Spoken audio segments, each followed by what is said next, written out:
साथियों नमस्कार। आज गुरु पूर्णिमा का एक विशेष दिन है। यह दिन हमारे गुरुओं के लिए और हम सभी के लिए अति महत्वपूर्ण है।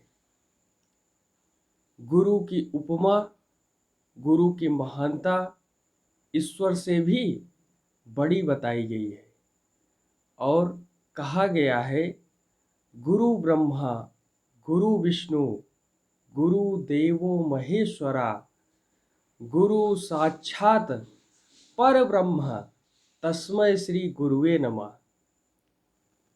और गुरु की महानता को इन शब्दों में भी व्यक्त किया गया है कि गुरु गोविंद दोऊ खड़े काके लागू पाए, बलिहारी गुरु आपनो गोविंद दियो बताए।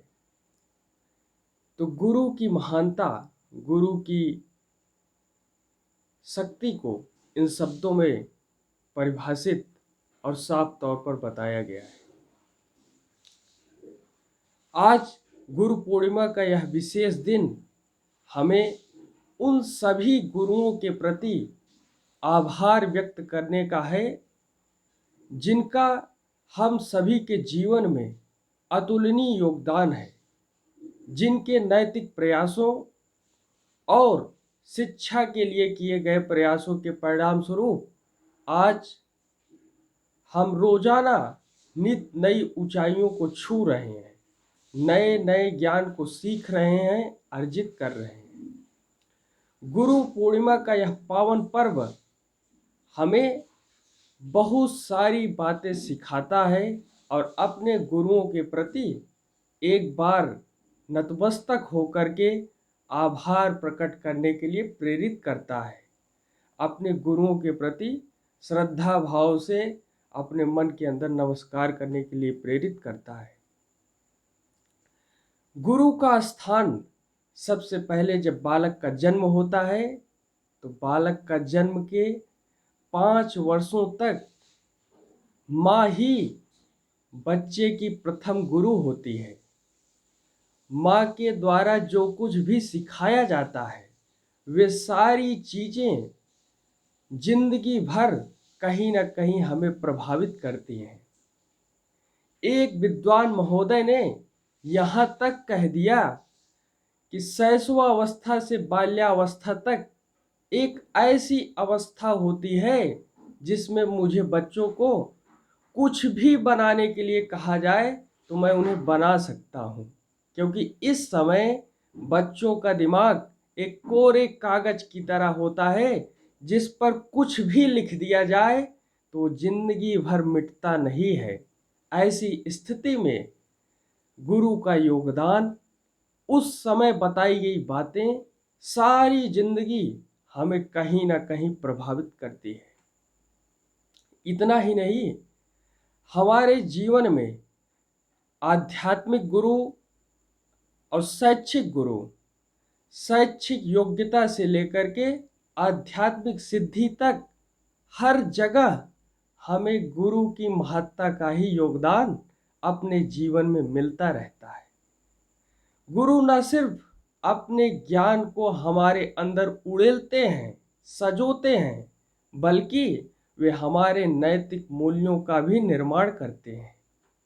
जब वे दंडित करते हैं तो अंदर हाथ लगा देते हैं और बाहर बाहर चोट करने का प्रयास करते हैं, ताकि बच्चे के व्यक्तित्व का निर्माण सौंदर्यपूर्ण हो, तेजस्वीमय हो। और इसलिए कहा भी गया है कि गुरु कुम्हार शिष्य कुंभ है, गढ़ी गढ़ी काढ़े खोट, अंदर हाथ पसार दे बाहर बाहर चोट। तो गुरु की महत्ता को इन शब्दों में हम साफ तौर पर समझ सकते हैं कि गुरु का योगदान किस प्रकार होता है। नरेंद्र से स्वामी विवेकानंद बनने की यात्रा किनके कारण संभव हुई? जब इस पर आप प्रकाश डालेंगे तो श्री रामकृष्ण परमहंस ने जो आध्यात्मिक सिद्धि प्राप्त की थी, उन्हीं के योगदान से नरेंद्र से वे स्वामी विवेकानंद बन गए और भारत की आध्यात्मिक पताका को पूरी दुनिया में लहरा करके उन्होंने यह साबित कर दिया कि भारत अब भी आध्यात्मिक गुरु के साथ साथ हर मानकों पर आगे बढ़ने का सामर्थ्य रखता है। और इसी तरीके से आज जब पूरी दुनिया में एक तरफ हम रूस यूक्रेन युद्ध संकट देख रहे हैं और वहीं दूसरी तरफ श्रीलंका की विषम परिस्थिति देख रहे हैं, तो हमें अपने गुरुओं के द्वारा बताई गई बातों को याद करना आवश्यक हो गया है। हमें आज की इन विषम परिस्थितियों के बीच हमारे गुरुओं ने अयम निजः परो वेति गणना लघु चेतसाम उदार चरिता नाम तो वसुधैव कुटुंबकम की बातें बताई है। उन्होंने संपूर्ण विश्व को जोड़ने का जिस प्रकार से प्रयास किया है, ये हमारे गुरुओं ऋषियों की परंपरा रही है।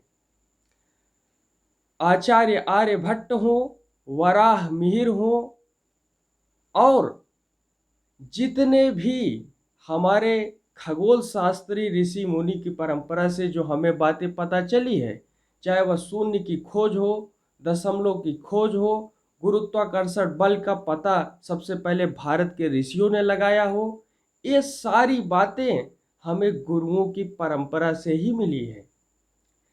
और जब गुरुओं की महत्ता पर बात आती है तो आचार्य चाणक्य की यादें आना बहुत ही सर्व स्वाभाविक है।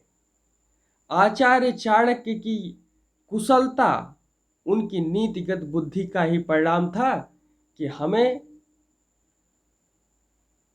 उस समय की तत्कालिक राजनीतिक परिस्थितियों के बीच चंद्रगुप्त मौर्य की उत्पत्ति हुई।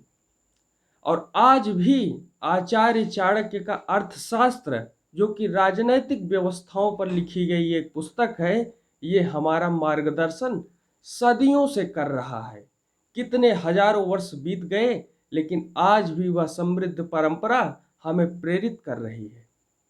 और इतना ही नहीं, इन विषम परिस्थितियों के बीच जब रूस यूक्रेन युद्ध संकट और श्रीलंका की जैसी विषम परिस्थिति हमें दिखाई पड़ रही है, तो भी हमें ऋषियों और गुरुओं की परंपरा से ही यह पता चला कि उद्यमेन ही सिद्ध्यन्ति कार्याणि न मनोरथे।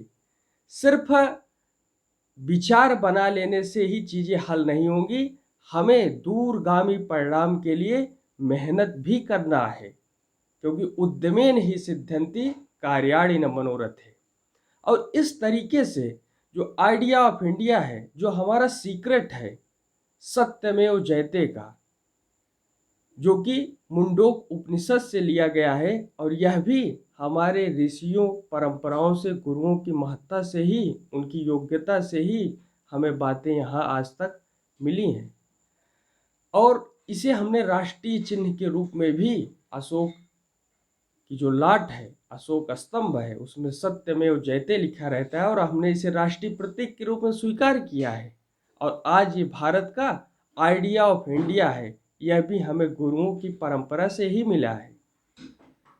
वाच काछ मन निश्चल राखे और वैष्णव जंतो तेनेर कहिए, जे पीड़ पराई जाड़े रे, नारी तू नारायणी।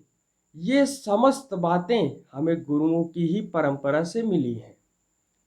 और आज गुरु पूर्णिमा के दिन हम उन सभी गुरुओं के प्रति आभार व्यक्त करते हैं, नमस्कार करते हैं, याद करते हैं, जिन्होंने हमें कुछ सिखाया है, हमें बातें बताई है। अपने जीवन में जो भी बातें उन्होंने सीखी थी, वो सब हमारे अंदर डालने का प्रयास किया, हमारे नैतिक मूल्यों का निर्माण किया, हमें संस्कार दिया, हमें संस्कृति को संरक्षित और जीवित करने का प्रयास किया।